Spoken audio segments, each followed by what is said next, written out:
ఆవిడ చూపు ఎక్కడ పడుతుందో అక్కడ పడిన ఉత్తర క్షణంలో ఇక అలా ఇలా ఉండదు, ఇక ఐశ్వర్యం.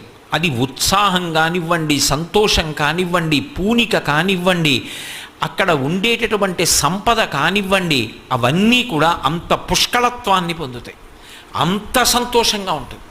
అందుకే ఆవిడ చూపులలోంచే అంతటి అనుగ్రహ ప్రసరణం చేసింది. అందుకే ఐశ్వర్యం ఎక్కడి నుంచి ఇస్తుంది అంటే ఆమె యొక్క చేతిలోంచి ఇస్తుంది అని చెప్పడం సాధ్యం కాదు.